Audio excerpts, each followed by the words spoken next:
Assalamualaikum warahmatullahi wabarakatuh. Halo Brother Villa, selamat menyaksikan episode perdana dari program Tanya Ustadz. Bersama saya Maulana, dan tentu saja tim produksi dari FutureGate Media. Kali ini kita akan membahas perkara model rambut bagi laki-laki dalam pandangan Islam. Tapi buat kamu yang non-muslim, boleh kok ikut nyimak. Perubahan model rambut memang jadi perkara menarik bagi kaum Adam. Apalagi selalu ada tren berbeda nyaris setiap tahunnya. Meski pada asalnya, model yang diaplikasikan selalu berulang layaknya siklus. Seperti halnya budaya populer lainnya sih ya. Bagi laki-laki, baik remaja maupun orang tua, model rambut menjadi begitu penting untuk menunjang penampilan. Bukan cuma kelihatan keren, model rambut yang tepat juga bisa membuat kita jadi tampak berwibawa. Mulai dari rambut model panjang, cepak, sampai model mulet yang peminatnya tidak pernah surut di setiap zaman. Bicara soal model rambut memang tidak ada habisnya. Tapi sebagai seorang muslim, kita pun punya batasnya. Apalagi kita tentu hendak menyandarkan seluruh perkara kehidupan kita kepada aturan syariat. Termasuk ketika hendak memotong rambut yang diinginkan. Bagaimana sebenarnya aturan dalam syariat Islam terkait model rambut ini? Yuk kita bertanya kepada Ustadz tentang lebih jelasnya mengenai batasan model rambut ini. Bismillahirrahmanirrahim. Alhamdulillah wassalatu wassalamu ala Rasulillah wa ala alihi wa ashabihi wa mawalah amma ba'du. Sebenarnya di dalam syariat Islam masalah gaya rambut, masalah gaya bentuk baju, celana, sepatu dan lain sebagainya tidak ada secara spesifik dibahas. Ini tidak ada aturan khususnya, tidak ada anjuran secara khusus harus bentuk rambut seperti ini, harus bentuknya seperti ini, tidak ada. Yang ada adalah kita disuruh oleh Allah Subhanahu wa taala secara umum untuk iqtida, mengikuti Nabi Shallallahu Alaihi Wasallam, akhlaknya, gaya beliau Shallallahu Alaihi Wasallam, baik itu yang menyangkut akhlak maupun terkait dengan sifat dari fisik Nabi Shallallahu Alaihi Wasallam.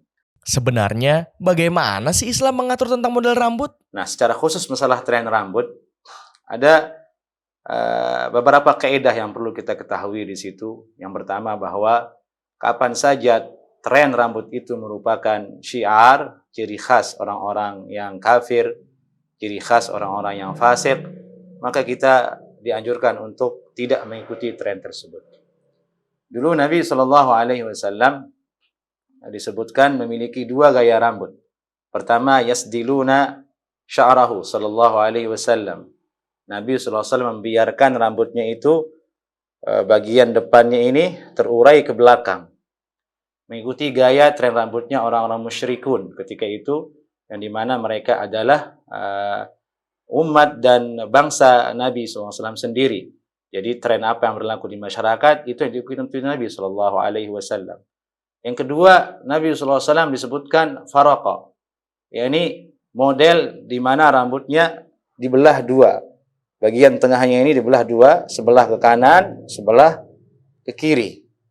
Yakni sebelah ke kanan, sebelah ke kiri sehingga nampak di sini ada garis.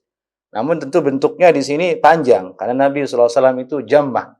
Rambut beliau itu panjang. Jammah ya ini sampai syahmatul udhunain, sampai ke ujung telinga beliau sallallahu alaihi wasallam, kadang sampai ke pundak beliau sallallahu alaihi wasallam. Kalau yang seperti ini kan kelihatannya jadi ganteng. Kalau rambutnya pendek seperti saya dibelah jadi dua, jadi lucu. Tidak ganteng, jadi jelek. Nabi sallallahu alaihi wasallam rambutnya indah, hitam, bagus. Ketika di faraqa, dibelah menjadi dua seperti itu, menjadi ganteng sekali. Dan mode ini dulu sebenarnya adalah mode yang dipakai oleh ahli kitab. Mode yang dipakai oleh ahli kitab. Jadi itu Nabi SAW mengikutinya. Dalam Sahih Bukhari disebutkan bahwasanya Nabi SAW diceritakan oleh Abdullah bin Abbas radhiyallahu taala anhuma, kana Nabi SAW yuhibbu muwafaqata ahli kitab fima lam yu'maru fih. Nabi SAW suka mengikuti tren ahli kitab, yaitu Yahudi dan Nasrani, dalam perkara-perkara yang bukan bagian khusus agama mereka. Yani, wa kana ahlul kitab yasdiluna asy'arahum.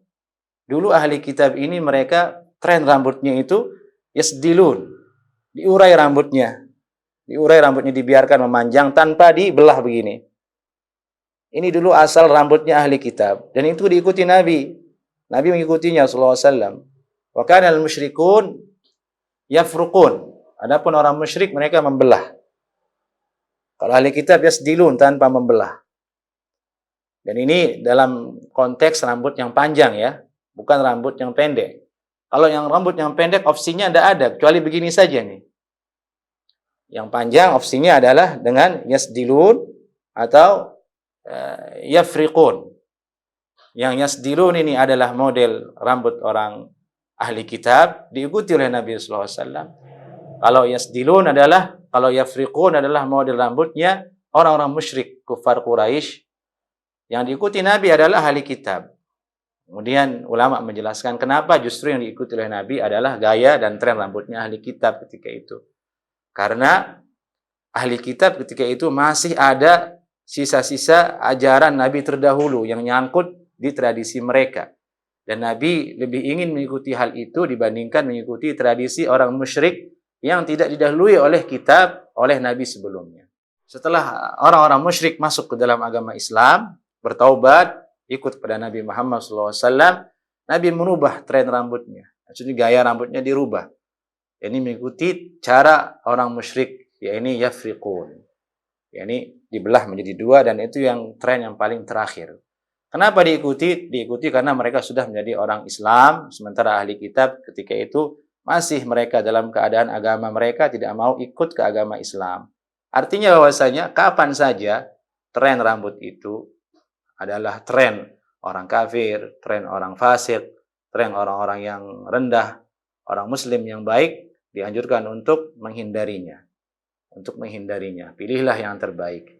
Di zaman ini tentunya adalah tren rambut yang baik itu bisa kita lihat pada tren rambutnya dosen, tren rambutnya pak guru, tren rambutnya presiden. Nah, itu yang kita ikuti. Kiai seperti itu. Allahu a'lam. Menarik ya. Ternyata model rambut suri tauladan kita, Rasulullah Shallallahu Alaihi Wasallam, justru panjang dan terurai. Model yang jarang ditemui di zaman ini. Nah, mumpung bersama Ustadz, saya pun sekalian bertanya perihal model rambut koza. Model yang katanya dilarang dalam syariat. Apa sih koza itu? Baik. Koza, ini salah satu gaya rambut yang dulu pernah ada di zaman Nabi sallallahu alaihi wasallam. Tapi yang melakukan qaza ini bukan orang dewasa, sebagaimana dijelaskan oleh para ulama. Qaza ini dulu adalah model rambut yang diterapkan ke anak-anak. Yani halqu ba'dhi sya'r wa tarku ba'dhiha. Yani dicukur mulus ya maksudnya, digunduli sebagian, dibiarkan sebagian. Untuk lebih mudah kita pahami, gambarannya adalah ada tuh merek minuman. Zaman dulu cap orang tua kalau tidak salah, logonya itu adalah gambar anak-anak, kepala rambut di depan begini saja. Atau ada pemain sepak bola dulu di era tahun 90-an, itu rambutnya hanya di depan saja. Itu qaza, itulah hakikat qaza yang dilarang oleh hadis itu. Karena qaza ini menjadi perdebatan, kayak gimana sih qaza itu? Ini satu faedah bahwasanya gaya dan tren itu sangat susah untuk digambarkan. Ya, ini gaya rambut seperti ini. Kayak tadi as-sadlu wal farqu di zaman Nabi. Itu susah sekali untuk digambarkan dia ini kayak gimana sih gitu. Qaza juga begitu. Karena kita nggak pernah melihat hakikatnya. Yang nyampe ke kita hanya kalimatnya qaza. Kayak gimana bentuknya? Dan itu mereka berbeda pendapat. Qaza itu ini qaza enggak. Tipis sedikit bilang qaza. Padahal cuma sedikit bukan qaza. Qaza itu kata ulama adalah digunduli sebagiannya, disisakan sebagiannya. Nah, hukumnya bagaimana? Qaza ini menurut jumhur ulama makruh hukumnya. Makruh tanzih. Itu dinukil oleh Imam An-Nawawi dan yang lainnya. Artinya secara bahasa yang lebih mudah, makruh tanzih itu tidak haram, hanya dibenci. Kenapa? Karena larangan di sini dinilai oleh ulama keluarnya larangan dari Nabi SAW untuk qaza ini maksudnya untuk memperbagus penampilan dan adab saja. Dalam kaedah mereka, setiap larangan yang dia menjurus kepada adab, hukumnya menjadi makruh, bukan menjadi haram. Sebagian ulama mengatakan hukumnya haram. Tapi ingat, ini berlaku dulu untuk anak kecil. Di zaman tersebut tidak ada orang dewasa yang qaza. Itu penampilan sangat memalukan. Orang dulu itu laki-laki banget, sangat laki-laki. Mereka gagah, mereka perkasa, mereka berperang, mereka memburu. Jadi itu hanya untuk anak-anak. Tapi apa sekarang maksudnya orang dewasa boleh qaza? Tidak. Kalau anak-anak saja dilarang, apalagi orang dewasa. Anak-anak saja dilarang berpenampilan seperti itu, yang menunjukkan dia bukanlah penampilan seorang laki-laki yang benar-benar laki-laki, dilarang. Apalagi yang dewasa. Nah, ini tentang qaza. Jadi titik poin perdebatan qaza ini adalah seperti apa bentuknya? Apakah tipis sedikit di sini disebut qaza? Jawabannya tidak, itu bukan qaza. Meskipun ada yang agak tegas dalam hal ini, dia maka itu qaza katanya. Karena menurut mereka sesuatu yang mendekati sesuatu dihukumi dengan objek terdekatnya. Yani ma qaraba syai' akhadha hukmuhu. Sesuatu mendekati sesuatu dihukumi dengan objek terdekat dengan dia. Ya ini sudah mendekati qaza maka dihukumi dengan qaza. Demikian tentang qaza ini. Cukup jelas ya soal qaza dan kenapa hal tersebut dilarang. Mudah-mudahan sih sudah menjawab rasa penasaran kita yang mungkin juga penasaran soal model rambut qaza. Jadi, bagaimana sebenarnya model rambut yang dianjurkan dalam syariat? Terutama untuk kita para pemuda harapan orang tua dan bangsa. Kemudian masalah model gaya tren rambut yang bagaimana semestinya harus kita ikuti.